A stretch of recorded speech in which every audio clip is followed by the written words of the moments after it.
Nessa aula eu vou resolver uma série de exercícios sobre elipse.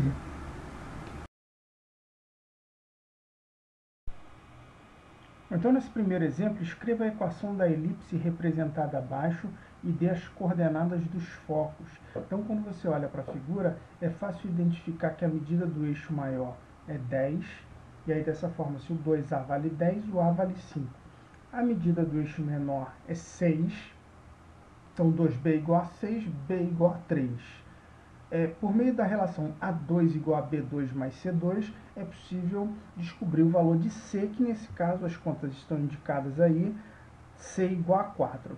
Só com as coordenadas do centro, que pela figura eu vejo que são 0 e 0, e com os valores de A e de B, eu já escrevo a equação dessa elipse. Como é uma elipse centrada na origem, com um eixo maior horizontal, sua equação vai ficar x ao quadrado sobre 5 ao quadrado, mais y ao quadrado sobre 3 ao quadrado, igual a 1. Agora, para determinar as posições dos focos, as coordenadas dos focos, façamos o seguinte, lembrando que os focos estão sempre sobre o eixo maior da elipse. Então, do centro, já que o C vale 4, eu dou 4 passos para a direita e 4 passos para a esquerda para determinar as posições dos focos. Ou seja, F1 tem coordenadas menos 4, F2 tem coordenadas 4 e 0.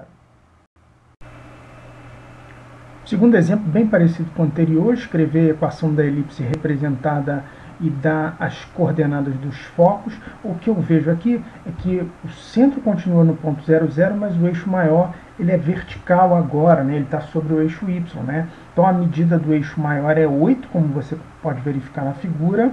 Isso significa que o 2A é igual a 8, ou seja, A é igual a 4. Medida do eixo menor é 4, isso também é fácil de identificar na figura. Então 2B é 4, B igual a 2. Com A, B e coordenadas do centro, eu já escrevo a equação da elipse. A equação da elipse centrada na origem e eixo maior vertical é essa que está embaixo. X ao quadrado sobre 2 ao quadrado, mais y ao quadrado sobre 4 ao quadrado, igual a 1. Para encontrar as coordenadas dos focos, eu preciso da medida C. E A, B e C na elipse estão relacionados por meio dessa expressão aí, A2 igual a B2 mais C2. Os cálculos estão indicados na figura e eu descubro que C vale raiz de 2. Então, para obter os focos, eu tenho que fazer o seguinte, como o eixo maior é vertical, então eu tenho que sair do centro, tá, e caminhar para cima e para baixo para encontrar os focos. Então é por isso que as coordenadas dos focos são 0 e menos raiz de 2 e 0 e raiz de 2, conforme está escrito aí ao lado para vocês. Bem, nesse exemplo também escreva a equação da elipse representada e dê as coordenadas dos focos, e aí é uma elipse cujo centro não está na origem, o centro tem coordenadas 5 e 4. Pela figura é fácil ver que o eixo maior tem medida 6, que faz com que o A seja igual a 3, eixo menor tem medida 4, que faz com que o B seja igual a 2, substituindo naquela relação A2 igual a B2 mais C2, esses valores, a gente vai ter que o C é igual a raiz quadrada de 5. As contas estão indicadas aí ao lado, e o C é importante para a gente localizar a posição dos focos, né? Determinar as coordenadas dos focos.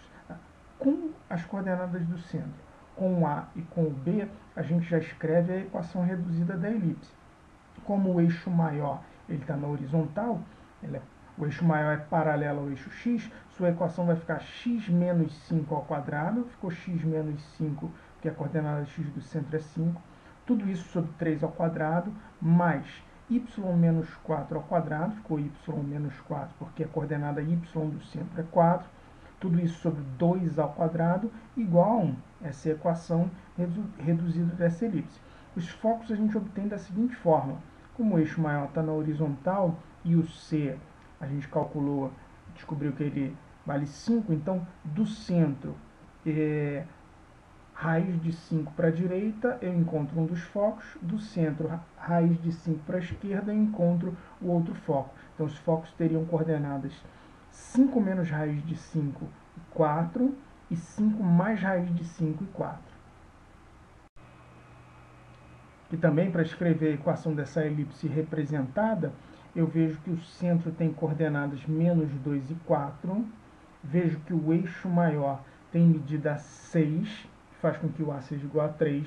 Eixo menor tem medida 2, faz com que o B seja igual a 1. Substituindo na relação A2 igual a B2 mais C2, a gente vai ter que o C igual a raiz quadrada de 8, efetuando os cálculos. Se você quiser simplificar e colocar 2 raiz de 2 sem problemas. Tá? Com o centro, com o A e com o B, eu já escrevo a equação dessa elipse. A equação vai ficar assim, ó. Como o eixo maior ele é vertical, ele é paralelo ao eixo Y, sua equação vai ficar x menos coordenada x do centro, que é menos 2. É conveniente substituir os valores negativos entre parênteses para garantir que você vai aplicar a regra de sinais corretamente. Tudo isso ao quadrado, né? Sobre 1 ao quadrado, mais y menos 4 ao quadrado, que justamente a coordenada y do centro vale 4, sobre 3 ao quadrado, igual a 1. E aí, para encontrar as coordenadas dos focos, se o eixo maior ele é vertical, então do centro, raiz de 8 unidades para cima, eu encontro um dos focos, andando raiz de 8 unidades para baixo, eu vou ter um outro foco. Então é por isso que os focos terão coordenadas menos 2 e 4 menos raiz de 8, e o outro foco menos 2, 4 mais raiz de 8. E por fim, o último exemplo dessa aula, a equação de uma elipse é 16x ao quadrado mais 25y ao quadrado igual a 400. Obtém o centro, o eixo maior, o eixo menor, a distância focal, os focos e a excentricidade. Esse é um termo que a gente ainda não definiu, que eu vou apresentar aqui para vocês. Mas antes de chegar nisso, eu vejo que a equação da elipse está escrita de uma forma que eu não consigo identificar quem é o A e quem é o B só de olhar para ela. Não está escrita na forma reduzida. Tá? Para estar escrita na forma reduzida, ela tem que ser uma coisa do tipo x2 sobre A2 mais y2 sobre B2 igual a 1, ou x2 sobre B2 mais y2 sobre A2 igual a 1. Tem que ser x ao quadrado sobre o número real positivo mais y ao quadrado sobre o número real positivo igual a 1. Tá? Então, para conseguir obter isso, eu vou dividir todos os termos dessa equação por 400. Ao fazer essa simplificação, eu chego em x ao quadrado sobre 25 mais y ao quadrado sobre 16 igual a 1. Escrita dessa forma, eu identifico que o centro tem coordenadas 0 e 0. O eixo maior ele é horizontal, justamente porque o maior número ele é denominador ali do x ao quadrado. Dessa forma, eu descubro que o a ao quadrado é igual a 25, logo a é 5. O b ao quadrado é igual a 16, logo b é igual a 4. Tá? Efetuando os cálculos, substituindo a e b na relação fundamental, eu descubro que c é igual a 3. E aí, com isso, eu já consigo fazer uma representação dessa elipse. Aí, a figura ao lado, eu vejo uma elipse centrada na origem.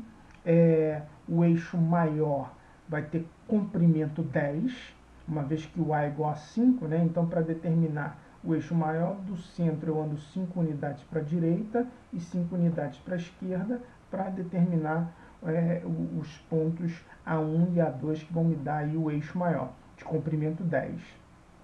O eixo menor tem comprimento 8, uma vez que do centro, já que B vale 4, do centro para cima 4 unidades, eu encontro o B2, do centro 4 unidades para baixo, eu encontro o B1, tá? Então, esses pontos vão determinar o eixo menor, de comprimento 8, tá? Para determinar as posições dos focos, tá? Os focos estão sempre sobre o eixo maior. Como eu calculei ali o C igual a 3, então do centro 3 unidades para a direita eu encontro um dos focos, 3 unidades para a esquerda eu encontro outro foco. Então, F1 tem coordenadas menos 3 e 0, F2 tem coordenadas 3 e 0. E aí a excentricidade dessa elipse. A excentricidade, por definição, é a razão entre o C e o A. É o C sobre A, que no nosso caso vai dar 3 sobre 5. Essa excentricidade ele simplesmente compara o C com relação ao A. Tá? Isso vai dizer como essa elipse, qual é o aspecto dessa elipse.